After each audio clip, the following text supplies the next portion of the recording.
This is Kevin Pruitt with another exciting episode of Rising Tide Startups podcast. And my guest tonight is Preston Kilburn. Preston, thanks for joining us. Hey, thanks. I'm glad to be here. Pretty excited about it. Well, give us a little background. Who is Preston Kilburn? So Preston Kilburn is the host behind AngleFree IT, which is my podcast I run, and we focus on figuring out why some people are high performers in technology and other people's careers tend to stall out. And I've been in technology for 20 years, and AngleFree IT is my side project. Right. Maybe someday it will be my full-time gig. I'm not entirely sure. I wonder about this, if it could ever be a full-time thing, if I'd ever have the street cred not being in IT, telling people how to be in IT. But, that's a tangent for later. But what I do is I interview people on my podcast, and then I offer coaching to them to figure out what it is that they're doing, usually online or inside an interview, to get stuck. Okay. Because that's usually it's identifiable by somebody who has gone through a lot of interviews and done a lot of interviewing to figure out, oh yeah, you know what, it's this thing you do, and working through that. So we were talking off camera a little bit. You said you travel a lot, so I'm assuming you have a different role during the day. Is that what's requiring you to travel so much, or? Yeah. What's the reason? So I am a senior consultant with a large software-defined networking company. So, when you hear people talk about, oh, yeah, I'm putting stuff in the cloud, I do cloud security so that the stuff you put in the cloud doesn't end up in somebody else's cloud. Right. So I travel a lot. I travel a lot for work pretty extensively. Okay. So far with this job, I've only been in 2 countries, but I was counting the other day. So far in just about 2 years, I've been in 17 states. So wow. So yeah, primarily in the U.S. Yeah, primarily U.S. And I don't know why I keep getting Western Canada. So I must have angered somebody last year, because I had to go to the Yukon in March and April, and that was an experience. Where the mosquitoes are so large they wear clothes. Oh no, not in March. In March it was negative 47. Oh wow. So yeah, they were like, "Oh, your tires are gonna freeze flat, so just don't be too freaked out about that." And yeah, tires can freeze flat. I learned that. That's a thing. That's a thing. Yeah. So where are you currently parking your resume right now? Where are you living? So I live in Parker, Colorado. So it's just a suburb of Denver. Okay. Here in the metro area. Love it. Beautiful out there. It is beautiful out here. It's really nice. We like you said, we were talking off camera, and I'm having a little bit of woes. Like I'm looking around my office here, and I've just got, it's hard to see off camera, but like over here I've got piles of stuff, and over here all the stuff that's normally on my desk is gone, and I packed my light so lighting would be better on the YouTube video, but I can't find the adapter, so lots of flux. We're making do. That's exactly right. We're just making do. So give me a 1-minute elevator pitch. If you and I are riding the elevator down and I'm an IT professional, tell me what services you could help me with specifically.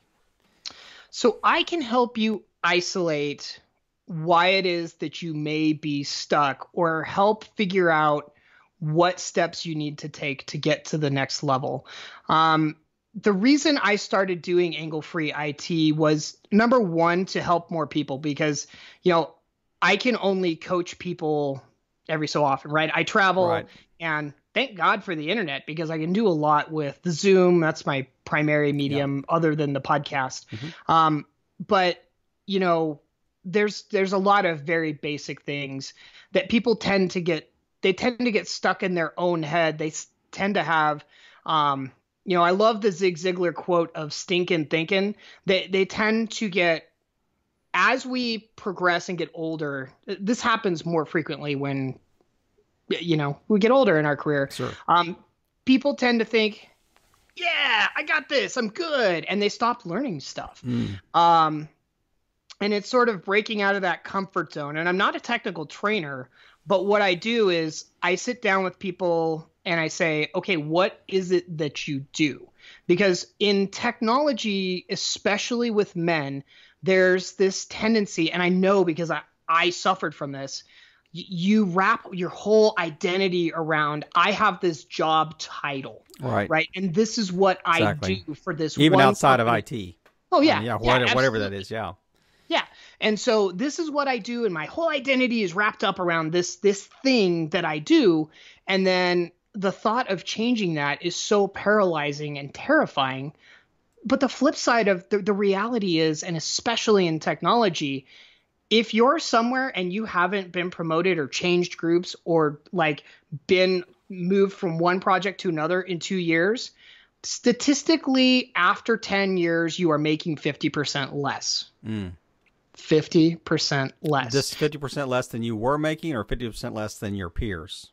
Than your peers, and that you would have made by moving. Okay. Right. And it is wow. counter. It is counter to some of the conventional wisdom, but I love my company. I genuinely really have affection for the company that I work for. And I also love the company that fired me. Right.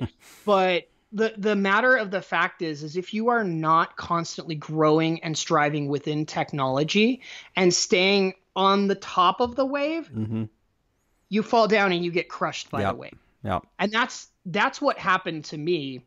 I don't know, I'm longer than 1 minute here, but kind of it's a big building. There's a lot of a lot of floors we're going by. Yeah. Yeah, it's all good. So essentially what happened to me was I had what I thought was the dream job, right? Like I started in as a help desk guy, and I progressed through my careers, and I thought, oh man, as soon as I make network engineer, I'm just that's the best. And I made it, and it was sort of like, awesome, I made it. And I was just like, oh, I know this small little thing, and I do this small little thing for this big company. And at the time, I was working for an oil company, and it was when oil was, very good. And it was like, I'm great here. Like, this is never going to change. And the matter of the fact is, I am now aware that I'm not always the smartest guy in the room. I shouldn't be the smartest guy in the room all the time. And I should always be around people that are smarter than me. Because what happened is, and I don't know how relevant this is outside of technology, right? Because I am very tech focused. But there's always that. It's usually a guy. Sometimes it's a woman, but usually it's a guy. There's that one guy who's like, oh, I do this thing and nobody can know how this thing works. And blah, blah. Well, I was that guy, right? And I thought, oh, I did all this like untouchable. Security. Oh yeah. And like they'll never let me go. No, because I made dumbest story ever. I was on a plane and we were trying to drill in a new area. And the way the oil industry works is the oil company, especially international companies, will go buy a stake somewhere, right? And we're gonna go drill, but we don't necessarily like make it public until it's like announcement time, like end of quarter, like, oh, we lost $20 million in England, whoops, and like, oh, we made $1 billion in Ecuador, like that sort of a thing. So somebody was trying to call a country in South America, and at the time, I was responsible for worldwide phone systems. I don't really love phone systems. And they got mad, and they had to use their cell phone. And that guy was just having a bad day. And I'm not a VP level dude, and somebody's head had to roll, and it was mine. Just stupid. Yeah. Completely stupid. But the matter of the fact is, it can and probably will happen to all of us in our career, especially in technology. So that's what I help to do, is to make people like aware of the reality of working in technology now, especially people like my age, maybe even a little bit older, who entered the workforce thinking, I want to have a career with a company, more or less, like, unless you're maybe in insurance, maybe financials, not even financials, like defense, maybe. It's not a thing anymore. Like you need to be prepared to move, and you need to always be upping your skills. Yep. I love the way that you kind of laid the foundation of that. I mean, people love stories. I mean, stories speak to us. You know, they more so than just telling us a list of things you need to do. So, and I think that it is especially true in technology, or at least what I understand about, you know, kind of the tech space is that it is a matter of, you know, equipment and skills become obsolete so quickly.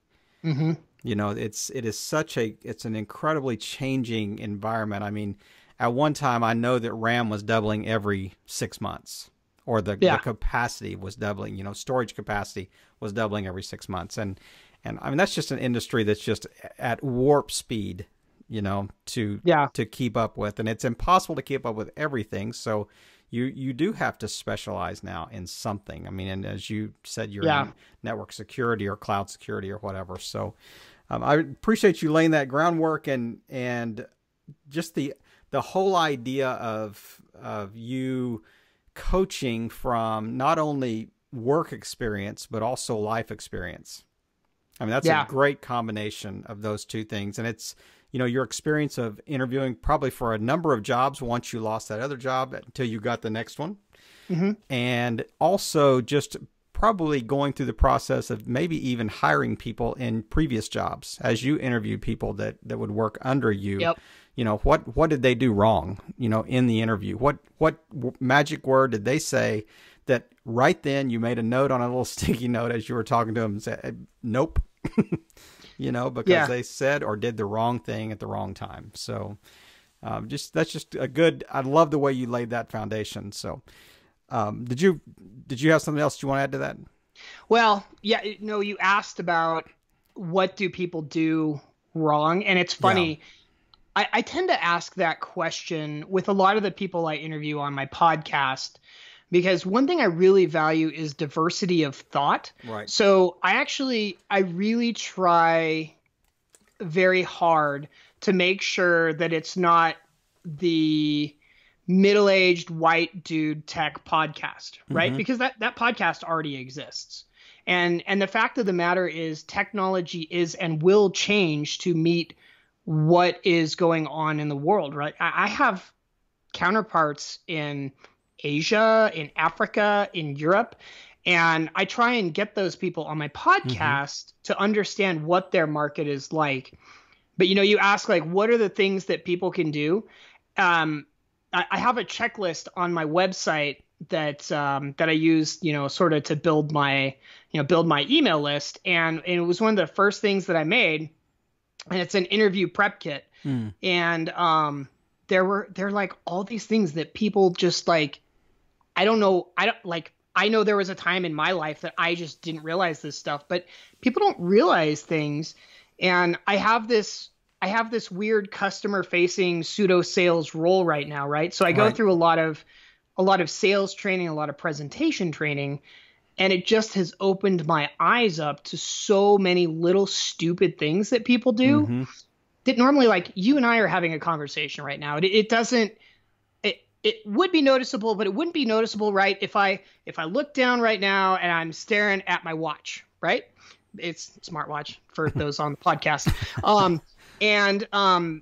But if we're in a room and you're interviewing me and I keep looking at my watch, the thought going through the interviewer's mind is, guy, want to get out of here? I guess I've lost this guy. And they shut down, right? The other thing is cell phones. I cannot tell you. I am episode 14 of the podcast right now. And of the people that I have asked about interviewing, every single one of them, except for one, has made sure to highlight, hey, turn your cell phone off, leave it in your car, don't bring it in. Right.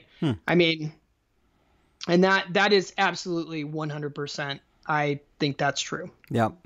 Well, it's interesting because, before we do these interviews, there's kind of a little prep that we try to go through to make sure that, you know, the environment's good. And that's one of the things that I ask is that, you know, people have just turned off all notifications and and Yeah. leave your cell phone somewhere else, and let people know that, hey, for this hour we're going to be blocked out here. But so. Yeah. You started AngleFree IT kind of on the side, out of just kind of born out of your experience, which those in my mind are the best side gigs. I mean, they kind of like they just evolve out of who you are and the experiences you've had. But tell me, what do you think would be like the lowest point that you've had in your side gig since you started? So I am a member of a mastermindy entrepreneurial group called Fizzle. And one of the things you get when you join Fizzle is you get a 15-minute coaching session, which 15 minutes is, it's not a lot, but they have coaching every Friday. And I was so excited, and I'd bought this domain, and my original domain was careermap.tech. But the careermap.tech, like, it didn't sound good, and it wasn't a catchy podcast title. And I had put, it had to be at least a month's worth of nights and weekends into it. And, every entrepreneur knows this. And, God bless my saintly wife. She's been dealing with like a lot of nights and weekends. And, fortunately, I have enough of a backlog right now with my podcast that I'm sort of getting through the transition of we're packing up our house and getting ready to sell it thing, that I don't have to do too much, like for a week or two. But I had done all this work on my blog, and I had this coaching call, and the first thing that the coach said, she was like, well, you don't have a .com. And I'm like, I know, but I'm doing technology and it's .tech. And she's like, yeah, but that's really confusing though. AngleFree IT podcast, part of careermap.tech, like that just sounds awful. She's like, I'm not going to sugarcoat it. Like, can you go get anglefreeit.com? And I'm like, yeah, I already own that. And she's like, you need to move everything over there. But the problem was I had already begun interviewing people for my podcast. Yeah. Okay. So I had to go back. I must have spent, I don't know how many hours, a lot of frustrated nights redubbing over stuff and sticking in anglefreeit.com /downloads, or, instead of careermap.tech /resources, like, just the one thing I listen to a lot of entrepreneurial podcasts, and the one thing that I hear again and again and again that I keep from kicking myself is that if your first version of your product doesn't kind of suck, you're probably waiting too long and you're probably doing it wrong, right? Actually, that's a Reid Hoffman quote from the founder of LinkedIn. He just straight up said, if you're not embarrassed by your first one, you waited too long to launch. Yeah. So, but I understand. I understand. Yeah. And I'm living proof of that, right? Like my website is, I'm an IT guy. I should have a beautiful, amazing website. It's okay. Like it's good enough. And that's, for me, it's getting out of my head a little bit and being like, okay, what is your, law of diminishing returns, right? Yep. One person that I draw a lot of inspiration from, and not someone that most people, I would think of your listeners will have ever heard of, but he is, there's this thing called streaming, right? Which is really, it's kind of a weird thing if you're outside of tech or you're over the age of like maybe 25. So there's this thing called Twitch where people watch other people play video games. And at first it seems like really dumb and people don't understand it, but these guys are hilarious and they're so fun. And one of the guys, his name is Professor Broman. He's a little rough. So if you want to go listen to his podcast, his podcast Put is the kids to bed. Yeah, it's definitely I've accidentally had that on my queue or whatever, and my kids get in the car and he's got a mouth on him.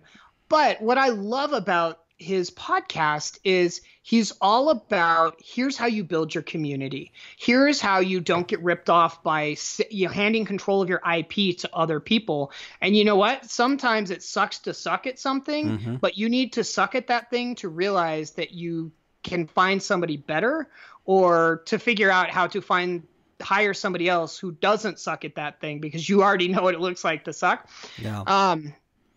And so I get a lot of inspiration from him because he's one of the top streamers on Twitch, but he recently started his podcast and he's been going through this like all of these knowledge bombs that I've never gotten out of like the Pat Flynn's, Amy Porterfield's, Right. John Lee Dumas's. Mhm. Like I listen to them and I think they're great, but he's like, no, man, here's what I do. I run a Facebook ad and I spend $14 every time I release a podcast episode, and I get 1,400 listens and about 4% of them convert, like real numbers. And he just talks about this stuff. And I'm like, oh my God, I love you. I will always listen to you because you're real. Yeah. And you're talking about numbers and you're actually doing the thing. So that and the people you mentioned listening to, I mean, I'm a podcast junkie myself, and I probably have listened to, I'm guessing maybe 1,300 of Entrepreneur on Fire episodes. Okay. I should have like a free T-shirt or something for my faithfulness in listening to that podcast, but and that was kind of the inspiration for starting this too. But we wanted to take completely a different angle and try to engage our audience in a different way, but we never want to end on a down note. So tell me your highest note, and we're going to be a little more brief on some of the answers moving forward, and try to focus a little bit more. But tell me a little bit about your highest high since you started AngleFree IT. So my highest high started out as a lowest low. So I interviewed somebody. Often do. I interviewed somebody, and it was a gal who does UX design. And I felt like, I'm going to be honest with you, like I thought it was a terrible episode. And it was hard. And it was the first person that I had interviewed who needed to sort of be coached through the call. And it was like, it was sort of like prying information out of her. What I didn't know is that, I mean, I kind of knew, but I didn't ever really run the numbers. What I didn't know is that Tiffany Eaton has a massive Instagram following, something like 10, 20,000 people. Wow. And like, I still think Tiffany Eaton's episode is still my highest ranked one and may outrank all of my other ones put together, like combined. So that was one of my highest heights. And my other highest height, it wasn't much, but like my first affiliate sale that I got off of some random person who found my website, $4.23 to Amazon. But it proves that it works, right? Like I'm not doing a whole ton of SEO, but I made money from this person. No idea who this person is, but I made money off of them. Yep. It was awesome. The only difference is that the decimal point's moving. Yeah. The difference between $4.23 and $4,230 is just a moving decimal. That's true. As we, and I'm in that same boat. I'm at the very early stages, and this has not been monetized at all, but it's just a great opportunity to see.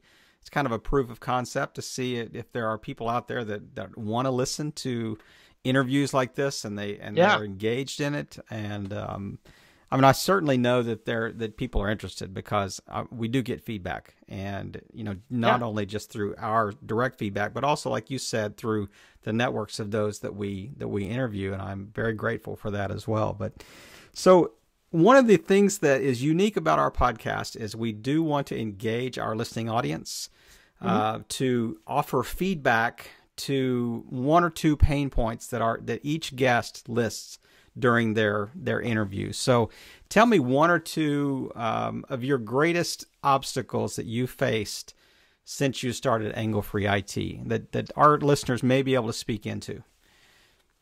Okay.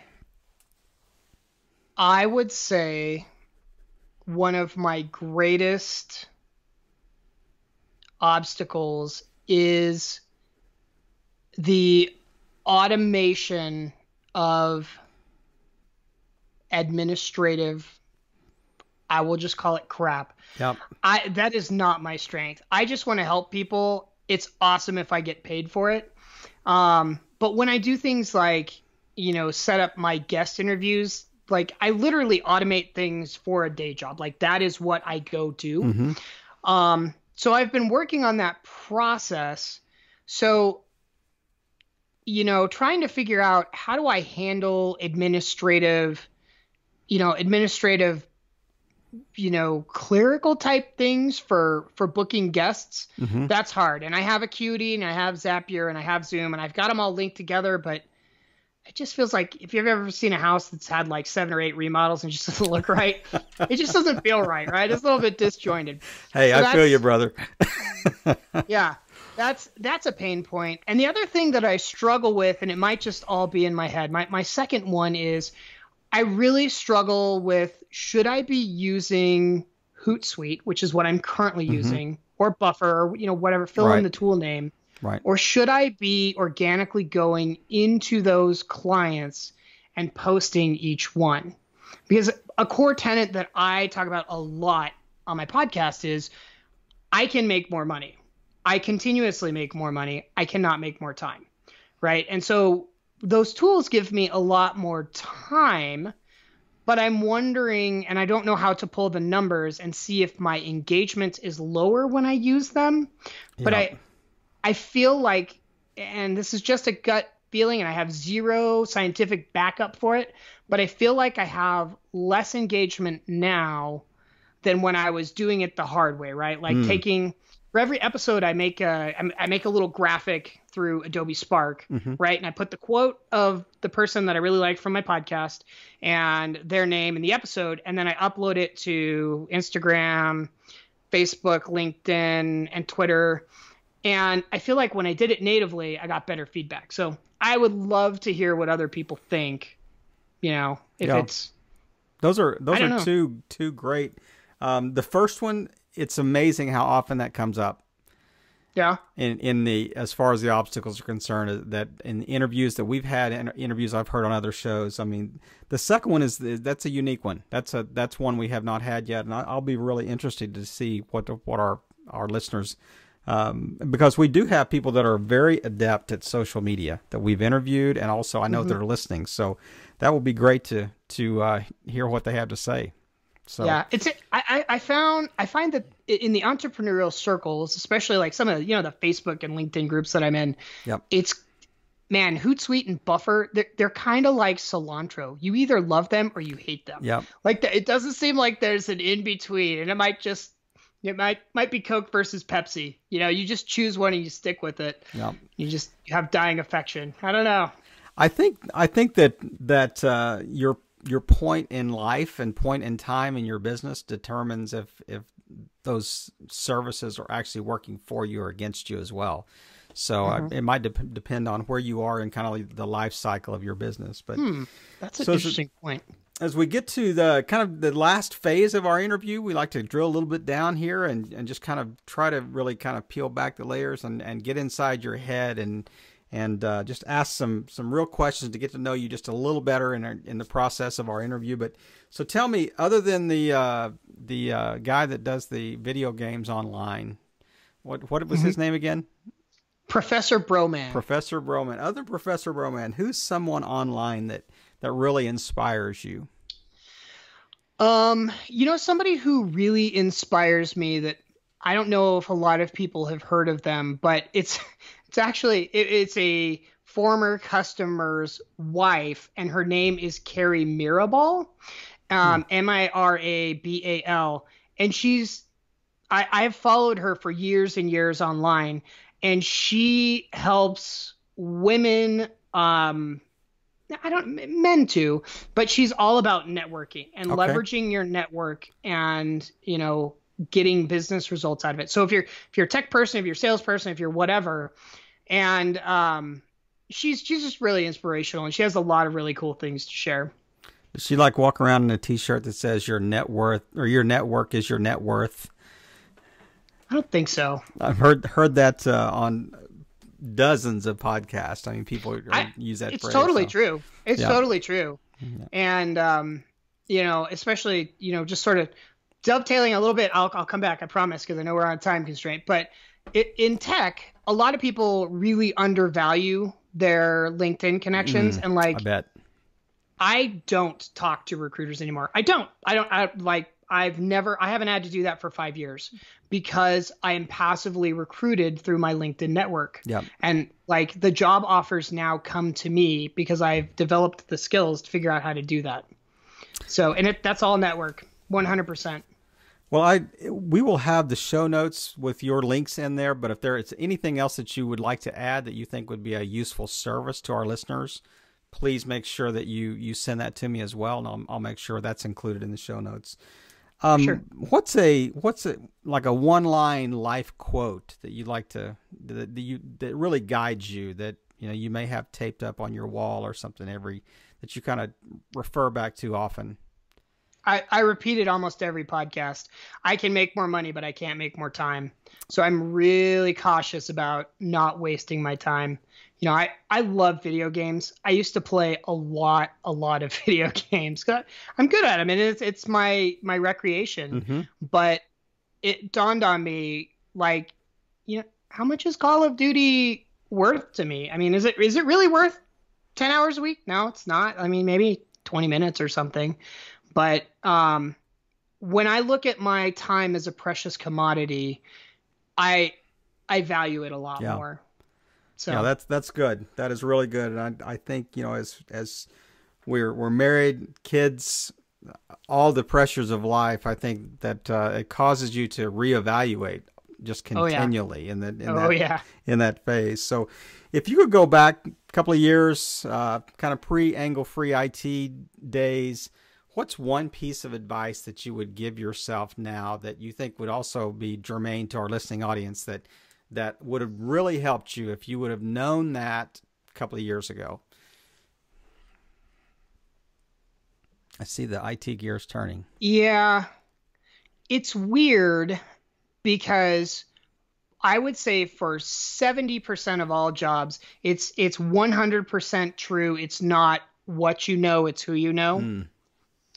But I would say in technology, I'm an outgoing guy. I don't have problems making friends or connecting with people, but I didn't nurture those connections and I didn't seek them out because it's easier to be, introverted and hermity and, do whatever, right? Like especially in IT, I would think. Oh yeah, absolutely. Yeah. I mean, we are class A introvert weird people. And you can put me on the record saying that we're a bunch of weirdos at times.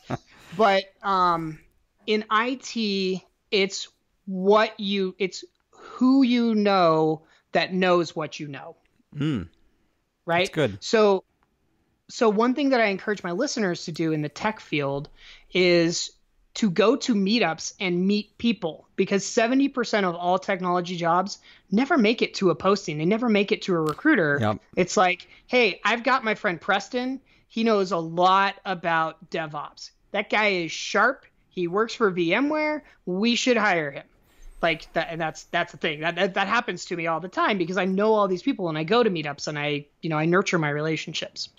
I would also think, and this is not. I mean, I found this to be true outside of the IT space. I'm not in the IT world, but I found it to be true that generally the jobs that end up posted on sites like that are jobs that are difficult to fill, and not difficult to fill because they're necessarily the skill set required, but difficult to fill because they're just probably lousy jobs that have a high turnover. That type of thing. And that's not always true, but the jobs that are really great jobs, they're easy to fill unless the requirements are just astronomical. But that's a good word. What you just said there about I love it in IT. It's who you know that knows what you know. Yep, that will certainly be in the quotes on the feedback form. So okay, is there anything else that I haven't asked you about that you want to just kind of close us out with? And then right after that, I'm going to ask you how people can get in touch with you. The one thing that I would encourage people to think about who are 50 or less, and I know most of us that are going to listen to this podcast, we're entrepreneurs. We're going to figure it out and we're going to make it.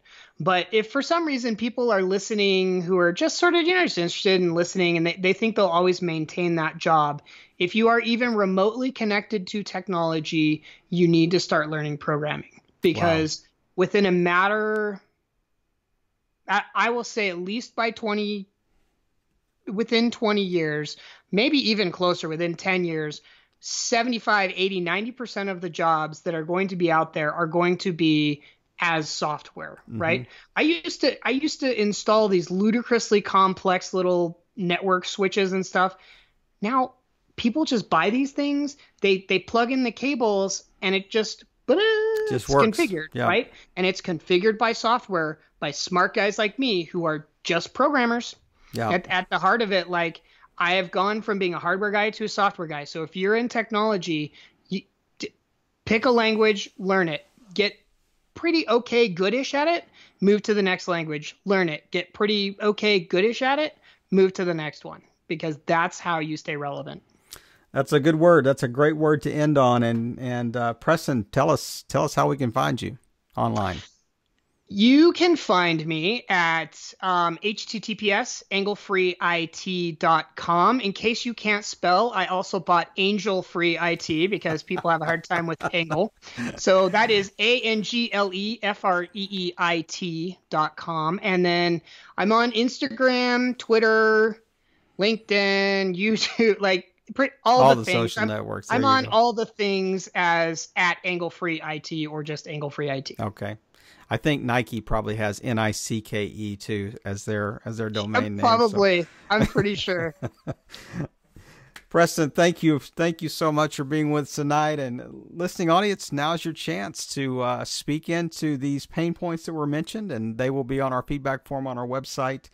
And like we love to close out every episode of Rising Tide Startups, this is your opportunity to speak in and help us to meet the idea behind our podcast, where all boats rise in a rising tide.